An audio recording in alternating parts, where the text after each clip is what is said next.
ఈ సందర్భం రైతు సంక్షేమం, రైతు లేనిదే రాజ్యం లేదు.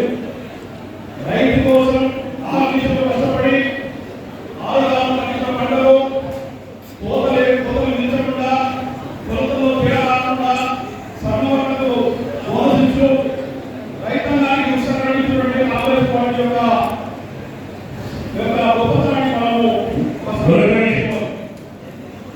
మార్కెట్ భీమ సంతోషాలు, అలాగే మా మిత్రులు విశాఖ కాంగ్రెస్ పార్టీ ఏమిచ్చింది అనే వ్యక్తులకు, ప్రతిపక్ష పార్టీలకు ప్రతి కార్యకర్త జవాబు చెప్పాల్సి ఉంటుంది.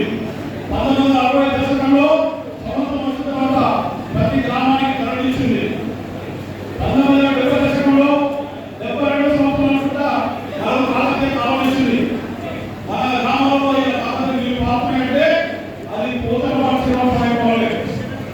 20వ దశకంలో మనకు బ్యాంకుల సమీకరణ ద్వారా రైతాంగానికి సహకార బ్యాంకులు ఇచ్చింది. తర్వాత 9వ దశకంలో ఇన్ఫర్మేషన్ టెక్నాలజీ ఇచ్చింది. ఆ తర్వాత 2000 తర్వాత మనకు వైఎస్ రాజశేఖర గారు ఇచ్చింది. చంద్రబాబు నాయుడు ఇచ్చింది కాంగ్రెస్ పార్టీ, కేసీఆర్ ఇచ్చింది కాంగ్రెస్ పార్టీ. ఉమ్మడి రాష్ట్రంలో చంద్రబాబు నాయుడు కూడా, రాజశేఖర గారు కూడా, అలాగే కేసీఆర్ కూడా, తెలంగాణ ఉద్యమంలో కేసీఆర్ కూడా, తెలంగాణ ఇచ్చింది కాంగ్రెస్ పార్టీ. ఇవన్నీ విషయాలు చెప్తూ సమస్యలు అనేవి రోజు ఉత్పన్నమవుతూ ఉంటాయి. సమస్యలు అనేవి మానవులు ఎక్కడెక్కడ ఉత్పత్తి అవుతారో సమస్యలు ఉత్పత్తి అవుతూ ఉంటాయి. వాటి పరిష్కార దిశగా మన గ్రామాలలో పరిష్కారం ఎదుగుతూ సమాజంలో ఒకటే చూపుతుంది.